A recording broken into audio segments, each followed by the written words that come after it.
Good almost evening, everybody. It is. Oh no, where's my Music. Where's my music? Oh no, it's a rough start. Oh no, it's a guap. That was fitting. Oh, there it is. Ah yes, all according to plan. Welcome to another episode of Market Watch. It is not exactly the evening, not exactly the afternoon. It's 5 o'clock Eastern Standard Time. We're doing this a little early, talk about markets just with myself. Doug won't be able to make it today. We'll take a look at Bitcoin's chart. We'll also take a look at gold and silver. Things are looking real top heavy to me. And there's also a lot of drama going on in the space. And I haven't had a chance to fully investigate it right now, but the rumor mill is that one of the large US banks was caught in a short squeeze on silver and maybe in a lot of trouble. But we won't really know until the end of January or potentially even March when we get a bunch of disclosures on what's happening, or unless something drastically breaks. So we'll go over the rumors. Again, I've not had a chance to fully investigate all of it just yet, and we'll talk about it. And also, this is going to be a shorter stream because I burned my entire throat eating a bowl of scalding hot clam chowder that tasted too good, and I could not stop myself. And now my entire throat hurts. So as soon as this Coca-Cola is consumed, I'm probably out of here. So guys, after we take a look at the markets, I'll address some questions out of here. The chat is very, very active. A lot of people wondering what things are going to be like for prices for Ethereum. I saw some questions for Flux as well from Pipa. Also, I honestly haven't thought about Flux at all. But for 2026, a lot of people are wondering where the prices are going to be through next year. But let's quickly set the table for the conversation. What up, Magic? Good to see you, dude. Always consistent, showing up and supporting the channel, so appreciate you. So let's take a quick look. I see some people want to look at Zcash 2, Circle, Link, and Ondo. We'll take a look at a bunch of coins in a second. I'm gonna fire through these really quick. Let's set the table for the conversation, and let's just have a quick look over on Bitcoin at first. Now, let me clean up my chart, and then I'll show you all the lovely folks on TikTok as well. Okay, let me move my screen around here. So this is Bitcoin on the daily time frame. As you can see, we have been in this wedge since, let's say the wedge was created here, December 9th. Now, the breakout target of this wedge to the up and the downside, if we were to break bullishly, is roughly $98,000, $99,000 right here, if we were to break upwards from where we are right now. However, Bitcoin failed to break above this, and we're now just getting a false bullish breakout. You know, when you have a wedge here and it's gonna break out to the upside, you need to see it come upwards, hold that top line of support, and then you see a blast off, right? And currently we've seen a failure of that, which makes us think that this is in fact going to break to the downside, right? Something along those lines. That's what you have to be leaning towards, but nothing is confirmed until you get a break of support or resistance. But this is pretty scary looking here for Bitcoin. So if we were to say Bitcoin were to break, let's just say right here, that would be a target of $74,000. $74,000 is actually really interesting because let's see, there's a support line at 74,000. Where is it? Darn it, what is it? Oh yes, the thing that's interesting about it is that it is basically the top of this consolidation zone back in March of 2024. But ultimately, I would want to see Bitcoin fall down to the 200-week exponential moving average, still personally at $68,000. And hang on, let me silence this. My other job is creating a whole bunch of dinging noises. And so let's just get rid of that, because that's over. Okay. So Bitcoin is still looking bearish right now. That's what we have to be looking at. And the interesting thing to me, what do I think about Flux? I will answer altcoin questions in just a moment, guys. So I just want to make sure that our positioning here in the market is clear. I'm still looking bearish for Bitcoin. However, if things were to change on the daily time frame and we were to break out of this wedge bullishly, we could start to see a turnaround. But I'm bearish on the weekly and bearish on the monthly. Now, the other interesting thing was gold. Gold this morning, I was like, oh, let me just take a look at the precious metals. And gold started showing some really interesting top signs, okay? And we went over this today in our market update video that I posted separately, but this is gold on the daily time frame. God, I wish crypto looked like this. Anyway, where I want to direct your attention towards is, first of all, right here. The relative strength index is green. It's a very overbought reading. Also at the same time, you have a lower high on the relative strength index. So that is a sign that you are losing momentum, and well, we were certainly starting to lose momentum today. Another sign of a top is this right here on the stochastic RSI. This is just unsustainable. You know, bouncing continuously in overbought territory without going back and touching oversold territory is typically always a selling indicator. The other thing that's worrisome for gold is the Moxie indicator here is getting close to flipping bearish. It's still bullish for right now, but we are clearly seeing bullish momentum weaken and lessen. Now, if we move to the monthly time frame, you can also see that the relative strength index is crazily overbought, and we're very far away from areas of support on the monthly exponential moving average, okay? So these are all signs that gold is very, very overbought on the monthly and the weekly, and we are seeing signs of that reversal for gold as well. It's the same thing for silver, except it's even a little bit more drastic, okay?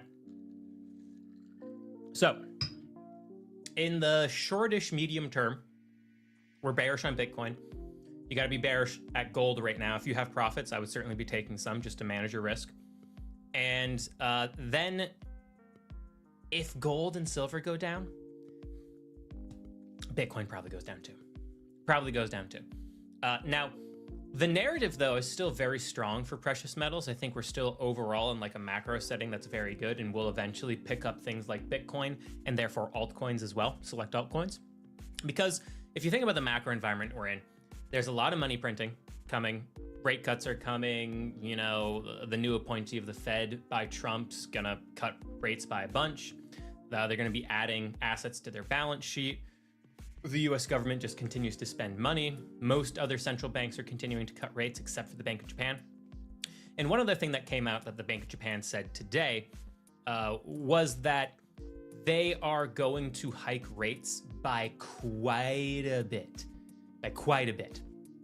But it's going to be over a long period of time, right? So that news that they're going to hike rates by quite a bit, many times over the number of months and quarters to come, may have shook the market up a little bit. But the other news that shook the market up, and then we'll take a look at altcoins. But the other news, and let me see, I have a tab open for this. Ah, yes, there it is. Let me share my screen on the big screen for folks who can see it, and I'll read it out to the folks on TikTok. So the big news, also the question by T. Clemente, is there a ticker for gold and silver you focus on?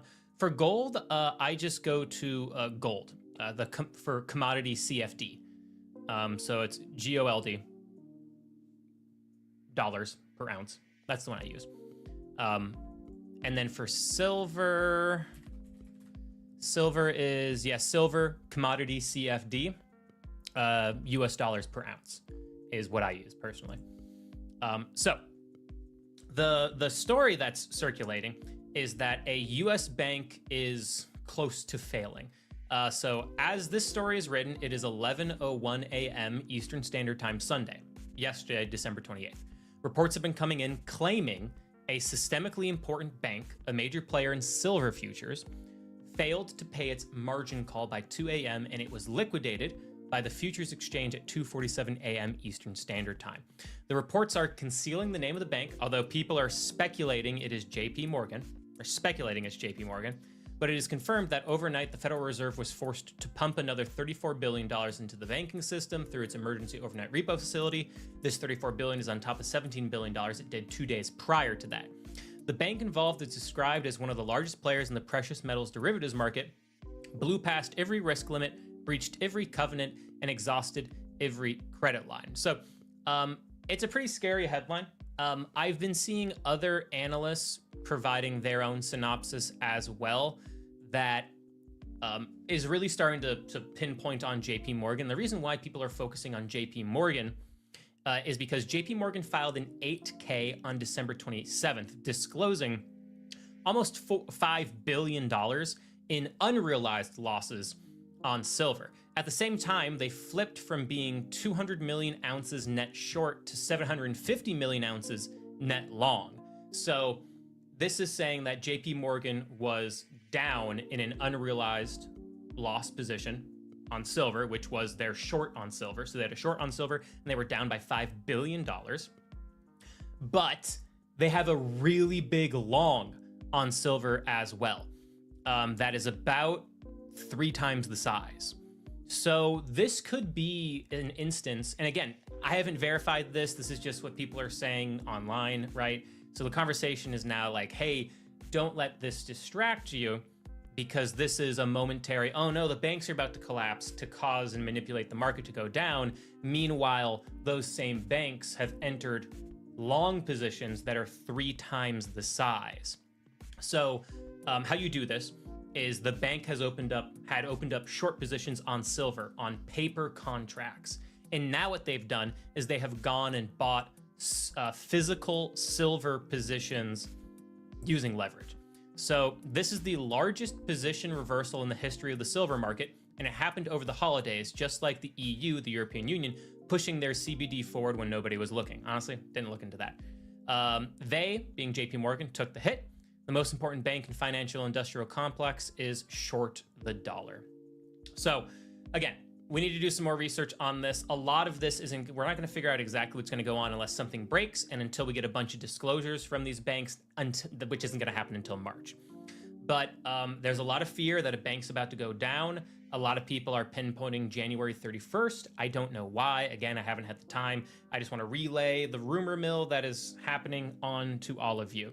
But it does certainly seem like a lot of banks that may be taking huge losses on short positions on silver have also opened very long positions on silver at the same time. So it's a little bit of a mess. And the one thing you can count on is they are certainly manipulating the shit out of this. I saw the question, so you are not buying silver. I'm not buying silver right now because when I look at the technicals, and when I look at the charts, silver looks very overbought. Gold looks very overbought. However, narratively, we're still in a scenario where precious metals make sense. So I think if there is a very large correction here for the precious metals market, it's potentially one to buy up, but do understand that these markets form over time, right? Particularly when you compare it to crypto. Crypto moves much faster. Precious metals can take time. We can take months here to have a correction in precious metals, but when you zoom out, precious metals just kept going up, right, over the course of about 8 years or so. Because, hey, we're still in a scenario where the dollar's being inflated into oblivion. We're getting rate cuts. The Fed's adding to their balance sheet. The US is continuing to spend money. And people have less faith in the US ability to manage its own budget. So people are short the dollar. And if you short the dollar, where do you go to historically? Precious metals. And hopefully one day Bitcoin. Wouldn't that be nice? I'm going Bitcoin. That's what I do. Now, is Bitcoin oversold? That's a very good question, right? Because Bitcoin's been selling. So maybe if Bitcoin's oversold, maybe it's time where people rotate profits from gold and silver into Bitcoin. And I would say narratively, I just don't think that's there. I just don't think the faith in Bitcoin is there to support that kind of a move. And when I say by faith, I'm talking about these new ETF investors, right? These new, think about the mindset of these people who got into Bitcoin for the first time that resulted in it rising, which is largely ETF money. Retail money that was already in crypto, sure, we were buying Bitcoin, but most people were just losing everything that they had and pumped out fun. That's the reality of the situation. And these new ETF investors, they bought Bitcoin because they were like, I've always been curious, but I didn't want to go to Coinbase or Kraken, what have you. And it went up in value. Said, oh, this is great. This is awesome. And more people came in and more came in and started buying local tops. And then they saw just how aggressively it sells off as compared to their stocks and gold and silver and all that historically. They're like, oh my God, I'm down 15%. This was a scam. And then they sell it and they say, this isn't real. And then, you know, when they want a gold position in their portfolio, they don't think of Bitcoin. They just go to gold and precious metals. And so this is the just like first initial emotional roller coaster experience in crypto for ETF investors. And as a result, I don't think a lot of them are going to come rushing back to Bitcoin in the numbers that they were at the top. And that's true for every cycle with every new group of investors. And then all of a sudden, you know, a year and a half later, Bitcoin's up 100%, and you know, they dive back in. And they're like, oh my God, this was real. Oh, okay. I should have listened to Larry Fink. Or Will. Hey. Sevish says, I wish something would go up, you know, shit up or down. The markets are quite boring as of late. Is this a bear market? Yeah, this is, well, I answered the question, is Bitcoin oversold, right? Because, hey, if it's oversold and, you know, but I just don't think it can rebound because of what I just mentioned, right? New investors don't believe in Bitcoin the way that some of us believe in Bitcoin, but we'll win them over. It takes time. So let me clean up this chart here for a second and I'll show everybody on TikTok once again. We're gonna pull up the monthly chart on Bitcoin. And then we'll take a look for oversold. Okay. Let me show everybody here on TikTok. So this is Bitcoin on the monthly chart, right? Going all the way back to when Bitcoin was created. These lines are the halving. I just got rid of them here for us. So let's direct our attention towards the stochastic RSI here in the bottom. We are just starting to enter oversold territory, but we are not entirely oversold. How you can tell is if I keep my cursor over this and I can, oh wait, hang on a second. Oh, I'm blind. We can see that it is at 10.25 and 27.49 over here. If we come to the bottom at the previous bear market, we can see that it is damn near close to zero, okay? So first and foremost, we are in oversold territory, but we are not in entirely oversold territory. And we're not getting, you know, to general bottom areas on the relative strength index either, which is typically right in, you know, this range or so.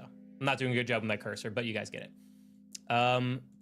The other thing too is we are getting into oversold territory on the weekly chart, but again, we are not entirely oversold. We're at 6.39 over here.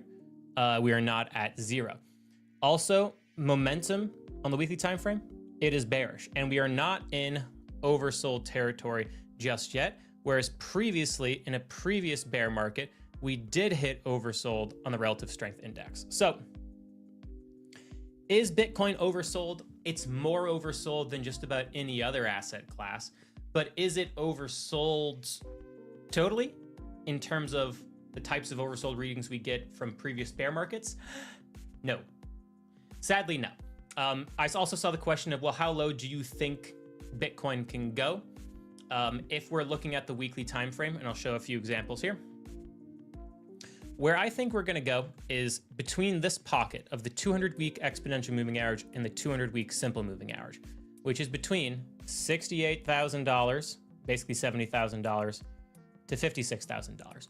Why? Because in the previous bear market, we fell into this pocket and dipped just kind of below it, and then we came up, and it was just like a great buying opportunity anywhere in that pocket. That was great, right? Obviously not perfect. In the other bear market, we fell into this pocket a little bit, got below it a tiny bit, and then we rebounded. We fell into this pocket, held to the pocket, rebounded.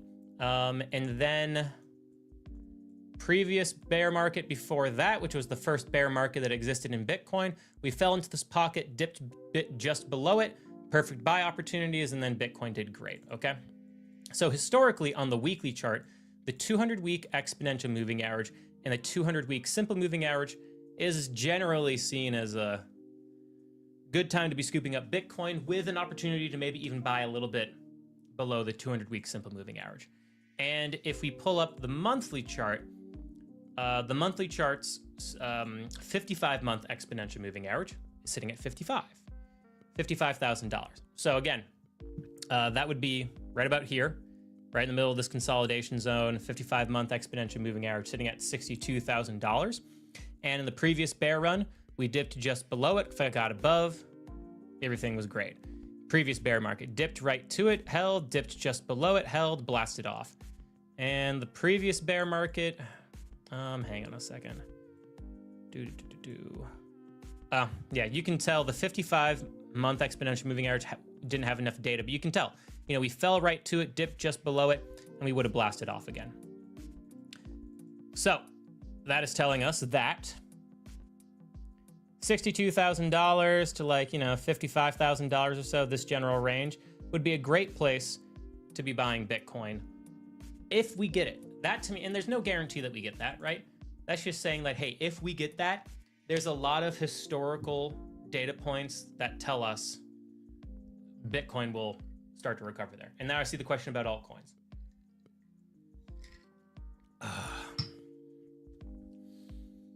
Altcoins. Let's talk about how altcoins behave in a bear market. So Bitcoin hits a bottom, right? Let's just say whatever it is. Let's just say it's 64 or 62 or $55,000, whatever the bottom is. Bitcoin hits a bottom and it stops falling. And it finally hits those like weeks to months where it's just kind of chilling at that area, right? It's not really going up. It's not really going down. It's just kind of hanging out. Bitcoin can do that for a number of months, and altcoins will continue to fall. Altcoins will continue to fall. They don't do well in an accumulation run, except you'll have like 3, 4, 5, maybe, start to do very well. And that starts to slowly kick up like in altcoin season. But in altcoin season doesn't get going. Alts don't get momentum like that, like across the board. Not that they do that anymore, really. But money doesn't rotate into altcoins quite like that. Bitcoin comes to a halt, and in order to stop the train that is altcoins crashing, it's more like starting up like an old car engine where you had to you cranked it and you had to get it going a little bit, right? It takes a little bit. There needs to be like a few wins to give people a little bit of confidence that, hey, maybe we can take money and dabble in the altcoin market again. And that can take a period of weeks to months, usually months. And then at that point, maybe Bitcoin is up like 30 or 40%, maybe 30% from where its bottom is. And then some of the alts that really started to have some good fundamentals, maybe they have a good revenue buyback and burn model. I think Hyperliquid could be one of those coins. They will start to do really well. Ones that are in like a hot trend group. Ugh, my throat. Goddamn clam chowder. And that's how altcoins behave. Now let's pull up Ethereum's chart just to take a look. And I haven't really been looking at Ethereum too much. I have been buying it every day. And if Bitcoin falls to pretty much below $70,000, I'll double the size of my daily purchasing. Are we in a recession? No. There's in no way, shape, or form. Quickly, I'll address this question. In no way, shape, or form are we entering a recession. Unemployment is still really good. Inflation is low, even though prices of things are expensive. We've just been in an extended period of inflation that we've been fighting, but it is generally low at like 2.6 to like 3%. It's not as low as we'd like it to be, but it is low, and unemployment is good. We're not in a recession. Also, the stock market's at near all-time highs. Gold and silver are doing very, very well. Will Jerome be gone? Yeah, Jerome Powell will be gone, but it's not because he's getting fired by Trump. It's because like his term in office, it's not technically office, but his stint as head of the Fed will be up in May. And between now and then, the Fed will probably cut rates more. They're just not going to do it probably until like maybe February or March or something like that. But anyway, let's take a look at Ethereum. God, a disappointing chart, but one still full of promise, particularly with that upgrade that just recently went through. So let's start with the macro view.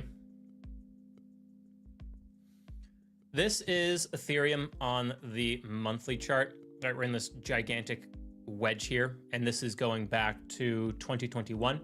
So we had this failed bullish breakout, and we've been collapsing since. We have bearish momentum on the monthly time frame. And the other thing, too, that I hate to see is that we have so much room to go before we are starting to get into oversold territory for Ethereum, which is crazy because of how Ethereum has been performing over the past 4 months. We are nowhere near being oversold on the Ethereum chart, which is unfortunate, but also an opportunity. The other thing as well is that on the monthly chart, we are currently being held below the 21-month exponential moving average, which means we'll more than likely come down to the 55-month exponential moving average, which is sitting here at $2,500. Now, let's try to see if we can get a little bit more distance as well to the 3-month chart. Now, the 3-month chart is a little bit more interesting. We have this heightened bottom. We have a higher low on the 3-month chart. That's actually a bullish on the stochastic R side. That's actually a slight bullish indicator, but we see some potential support here at about $2,300.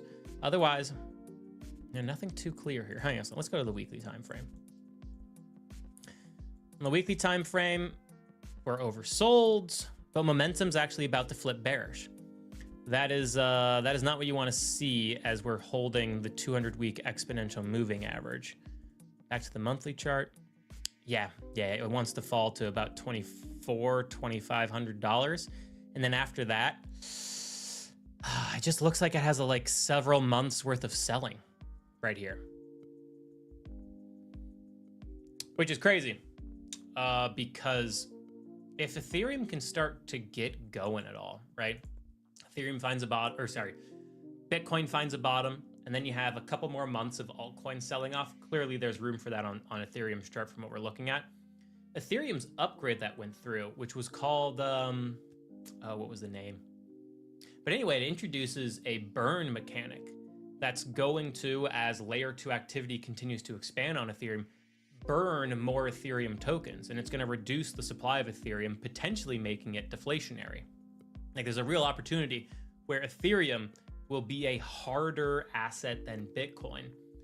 And with all the adoption that's on Ethereum, it's a pretty exciting opportunity to be buying some pretty damn cheap. Oh, the Fusaka. Yeah, the Fusaka upgrade. So here's the timeline of events that I think we all need to be paying attention to. Right, we just had the Bank of Japan made their rate hike decision. Yep. That wasn't too bad because they said, hey, we're going to rate hikes, but we're going to do it really slowly. And then today they came out and said, hey, we're going to do it really slowly, but we're going to do a lot of them.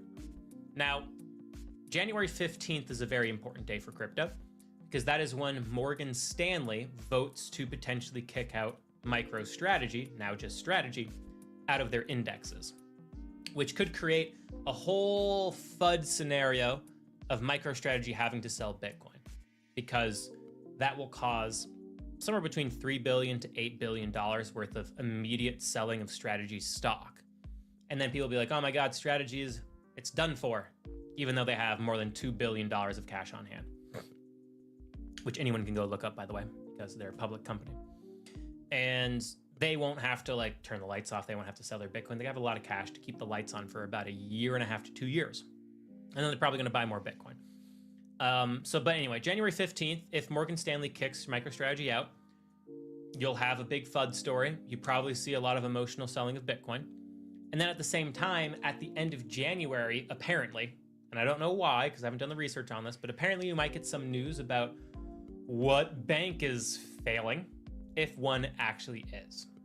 Because right now, this could be a whole bunch of fake news, because it looks like, yeah, there are some paper futures contracts on silver short positions that look to be incredibly underwater to the tune of about $5 billion for JP Morgan.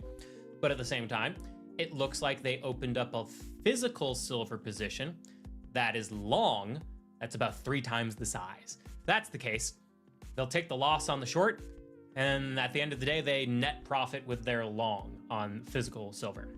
So we'll see, right? January is this big month of potentially a lot of just like noise in the space.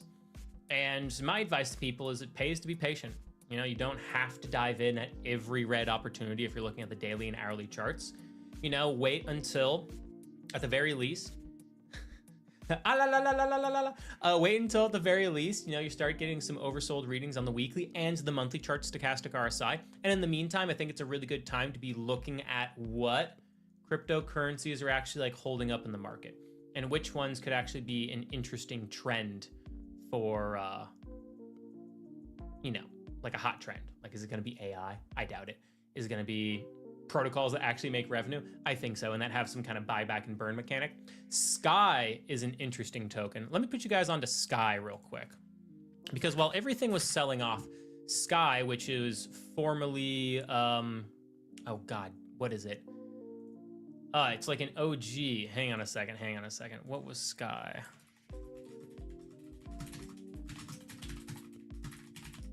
It's Sky Protocol. Oh yeah, MakerDAO. Thank you, Joey. Thank you, Good Human. Yeah, it was MakerDAO, which is an OG in the space. So let me share my screen here, and let me quickly measure this before I turn my screen around. So since November 22nd, Sky is currently up 52%, and at one time was up 73%. So here's Sky, right? So it had been selling off since July, hit a bottom over here at the end of November, and then is actually up 73%. Now, the reason why it is up is most likely because they make money. In fact, they make about $100 million a year, if I remember correctly from looking them up on DeFi Llama. And they buy back the token. They take some of their revenue and they buy back the token. And they do it, I think it's every week they do it, or it's every day. And they're buying like $2 million worth of the token every single day because MakerDAO is profitable and it makes money. So Sky Protocol is a cryptocurrency that I certainly have my eyes on, because in the market where everything's bleeding, it had a run up over a month that was up 72%. It makes money, and it has a buyback and burn model that just natively means demand and adoption, which it has, helps to make the price go up. I'm also looking at Hyperliquid for the same reasons, because they make a crap ton of money. Their adoption is continuing to expand, and they take that money and they buy back tokens. I don't really... what do I think of RWAs, bro? Ondo. What do you think about Flux? What do you think about ADA? No Chainlink, Will. So let me go down that order. RWAs. I like RWAs as a trend. I'm trying to keep my eye as to who's going to be the real big player. I don't think it's going to be Ondo, because Ondo is a one-trick pony, and it's a cool trick. It is them tokenizing bonds, right? That's their product. They tokenize bonds, and they do a good job of it. Right? Not trying to throw shade at Ondo at all, but Aave is about to step into the tokenization of real-world asset space. Aave is the largest DeFi protocol by a country mile. It's not really even close. They're like 10 times the size of Ondo. And as soon as they get into the tokenization of real-world asset space, they just take it over. Now, the problem with Aave, though, is that they have all of this infighting going on right now between the DAO and Aave Labs. They got to fix that first, right? But I like tokenization of real-world assets. If somebody can enter that space or take it over and then have a token that isn't just a governance token, you have a recipe for success. Unfortunately, Ondo is a governance token, and so too is Aave. So still, there's a question there. What do I think about Flux? I don't really know anything about Flux, to be honest. Hang on a second. Let me refresh myself. Let me reflex myself. Flux. I know it's been around for forever. Oh, the decentralized cloud computing and infrastructure network. Google Cloud and AWS for Web3. Yeah, I mean, decentralized internet is cool and all, because I mean, like, how we just saw like a real world example not too long ago where like Twitter was down and like Instagram was down and all these things were down because AWS like turned off. And so if you offered decentralized storage, like, hey, guess what? Like ICP was still running despite that. You know, it's like an interesting use case. So having decentralized internet is useful. I just don't particularly care for it myself. Like as an investor, as like a trend, it's not really getting people too excited, but I could totally be wrong. And I just don't know much about Flex if they've been working. What do I think about Cardano and what do I think about Chainlink? Cardano to me is just, I don't care about it. It works. We talked about it this morning, actually. It works. It's a perfectly fine blockchain that works. But no one uses it outside of staking Ethereum. And so I don't really care about it. For me, it is all about, hey, you built something, that's cool. Do people use it? And if the answer to that question is no, personally, I'm not going to put my hard-earned money into something that people don't find value in using.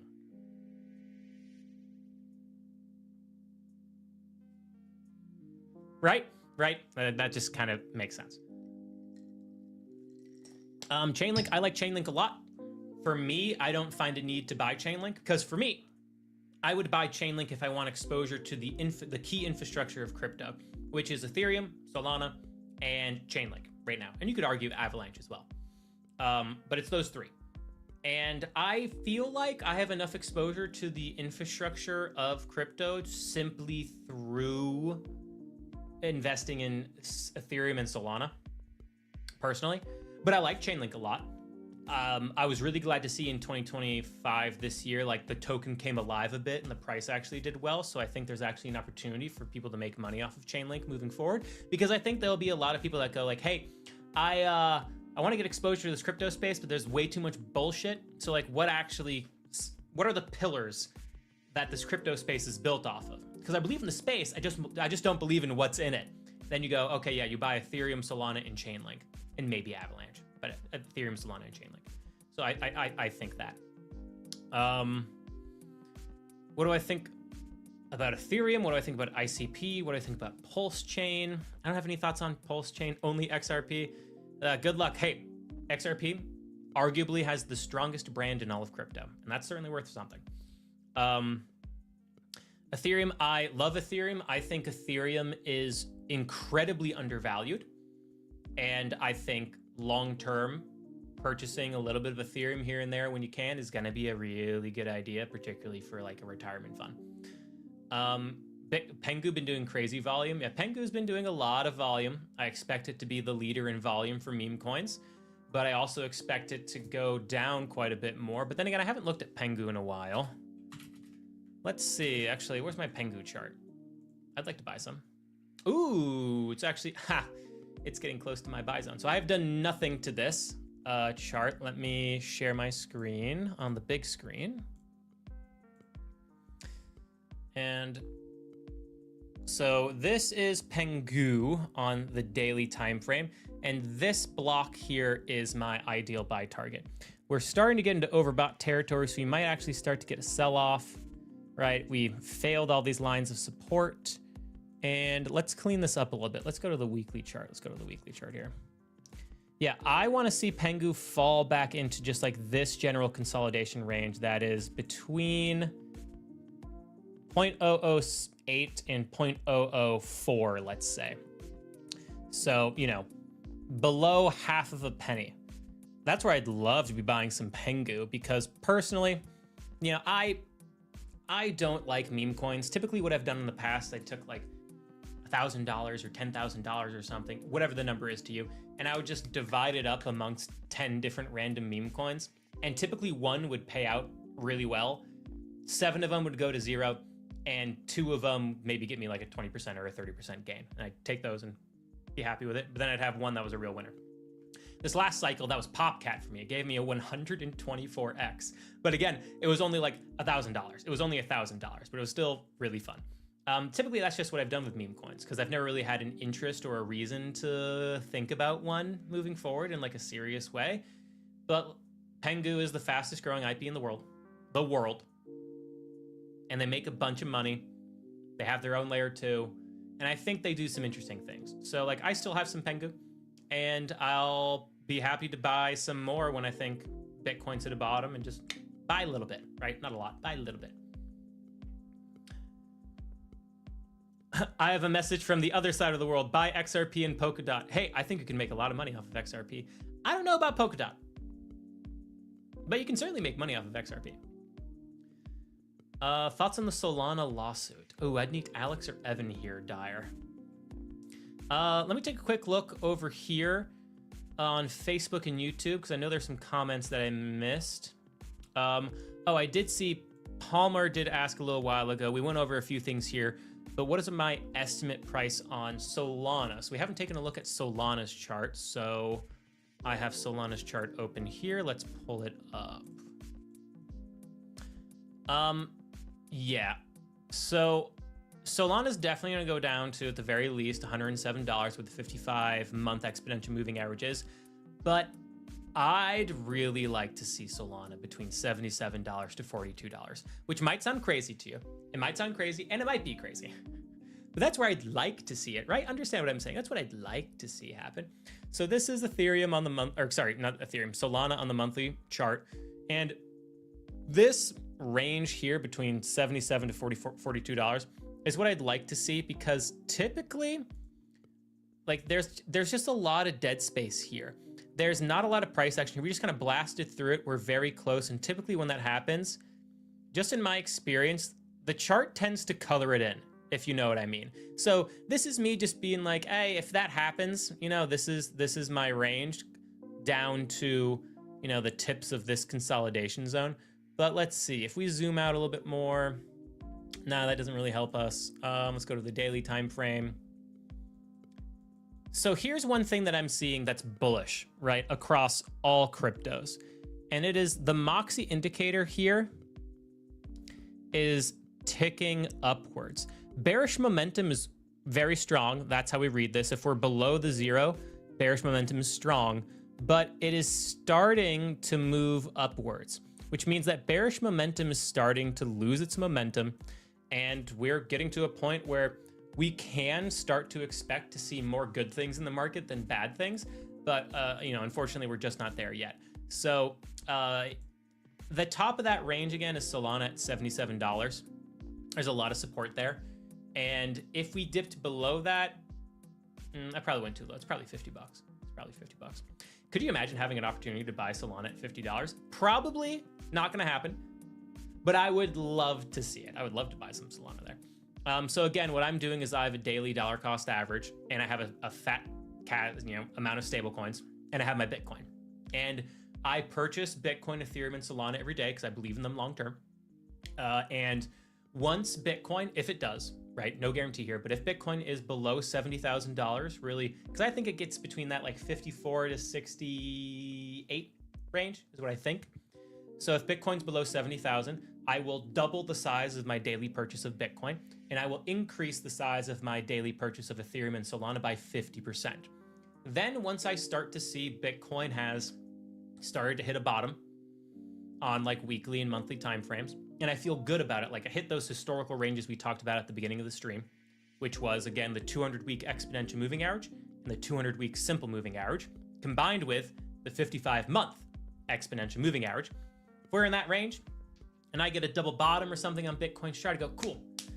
Let's take these stable coins that have been earning interest, and now I'm going to start putting a little bit here for Hyperliquid. I'm going to put a little bit here for Sky Protocol, potentially. I'm going to put a little bit here for my meme coin play in Pengu. I also like Maple Finance a lot with Syrup. I still like Morpho, but I think I like Syrup more because it has a revenue buyback and burn model. I think Aerodrome is still interesting. And Uniswap, that was it. I was like, there was another coin, Uniswap, because Uniswap passed their vote where they are now taking a certain amount of their revenue and they're buying back the Uniswap token as well. So I think those are the coins that are going to do well. And I think it's going to also be the coins that have spot ETFs attached to them. Will leveraged shorts always be able to tank the Bitcoin market? Well, remember, Joey, this is a double-edged sword. One of the reasons why Bitcoin's price is able to go up so much, so quickly, is because of leverage. And it's a double-edged sword. When that sword comes back around and hits you in the face, those are liquidated short positions. And will Bitcoin always be a heavily leveraged market, Bitcoin and crypto? You bet your ass it will, because guess what? So too is the stock market. It's just bigger.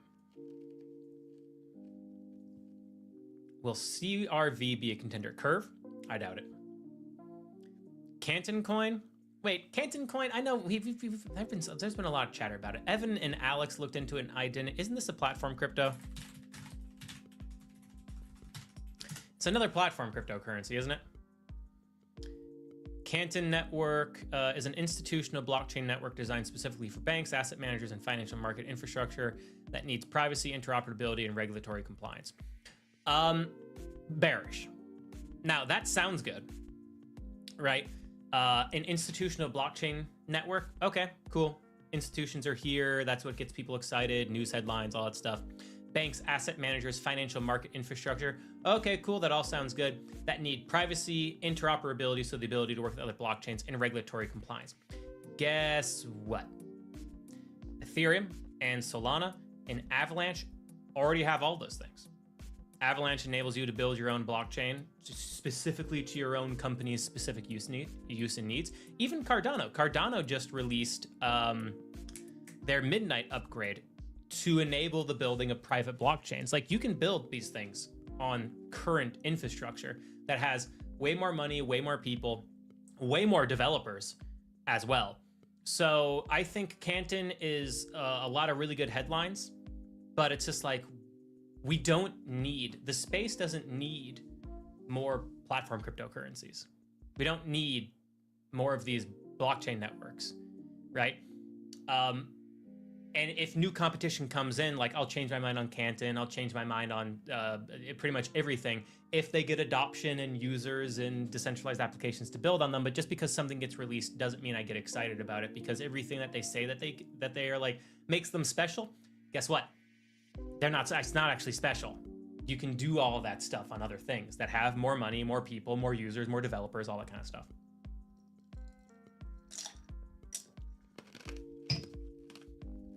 Ondo and Sui. And do I have an opinion on Aster? Yep. So, if Aave can fix their internal infighting, you'll see people stop talking about Ondo, because Aave will dominate the tokenization of real-world asset space. They're a giant. They're way bigger than Ondo, and they'll eat Ondo's lunch. That doesn't mean Ondo can't get a slice of the pie, though. But the thing about Ondo and Aave both is, if you want to get really excited about them, they need to not be governance tokens. There needs to be something to do with them, some kind of buyback and burn, something. Do I still like Aptos? I do, but again, it's just like, hey, we have another platform cryptocurrency that doesn't have a whole lot of adoption or users. It's cool, though. The people there are great.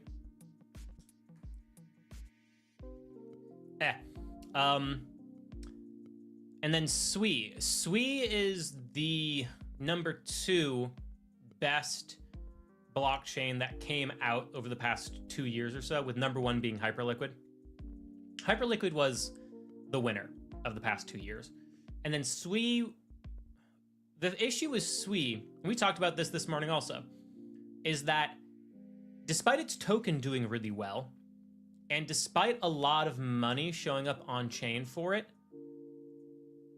not a whole lot was built on it. And that's weird. It's weird, right? If you're going to be a blockchain that's really going to last for a while, like, some things should have been released. And there were some, but not nearly as much as there really should have been. And now we get to see. If they keep building in the bear market, they'll prove to us that they're here for the long haul, that they're here to actually be competitive, that they have developers, users, decentralized applications. They're getting partnerships with institutions, all that kind of stuff. They need to prove themselves in this bear market that they weren't just a venture capitalist pump and dump coin, essentially, but a very good one, So those are my thoughts on Sui. Now is the time where Sui needs to prove to us that it's actually really here to play and compete. Ugh, I'm almost out of Coke, guys. I am out of Coke, so I'm gonna get out of here pretty soon. Ooh, another question. Is there any good place to buy Ethereum, like River, for Bitcoin? For those of you who don't know, you can use River to do dollar cost average for Bitcoin. That's super cheap and really nice and easy. And I don't know. Sevish, you're going to want to ask Evan about that. Evan will have an answer for you. Another question here from Chip Smith. How do you feel about ISO tokens as in XRP, XLM, Algo, and Hedera? So I made a video on this, not about these tokens, but about the ISO 20022 narrative. The narrative is terrible.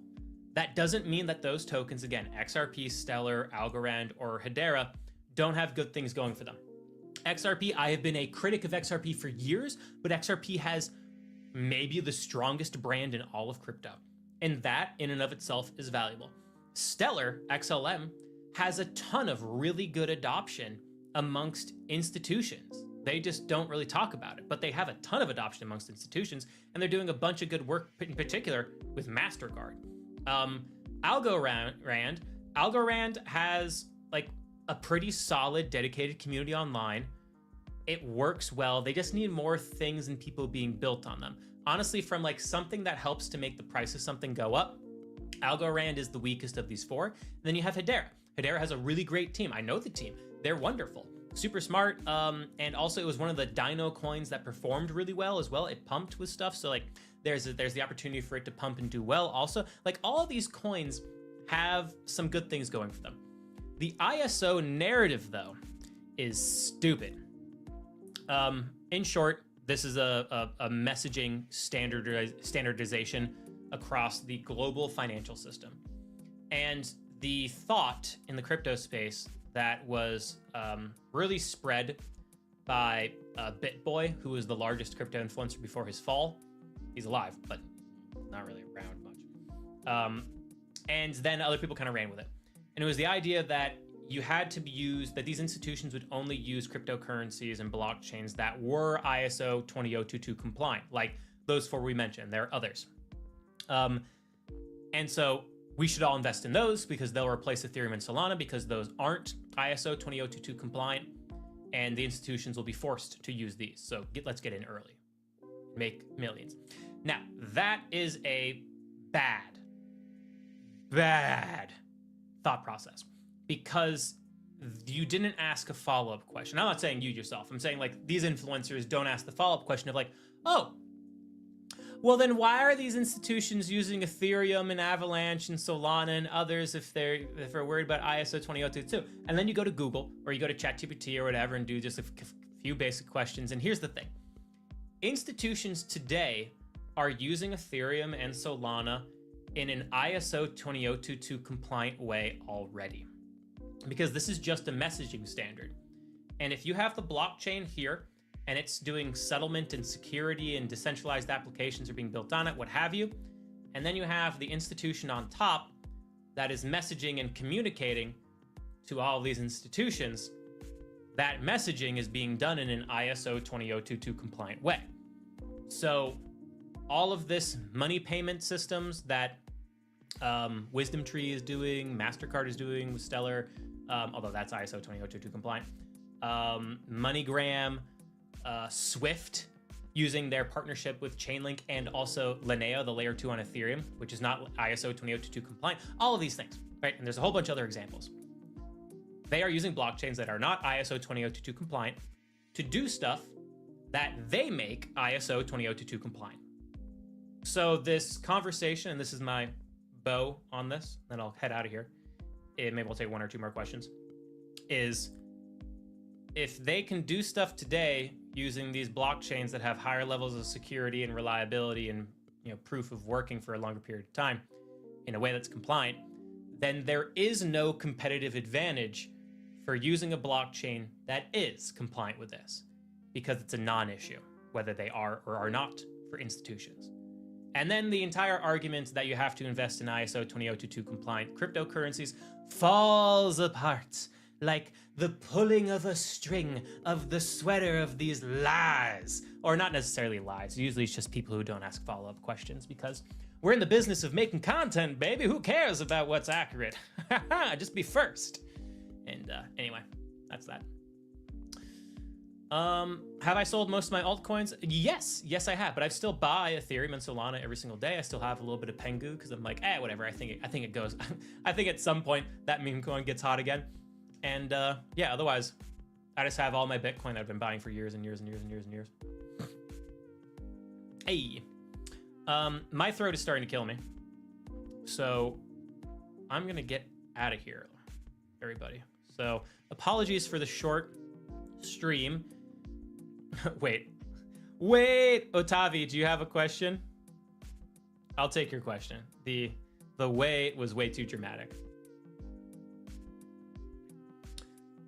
Am I rebuying alts? Not yet.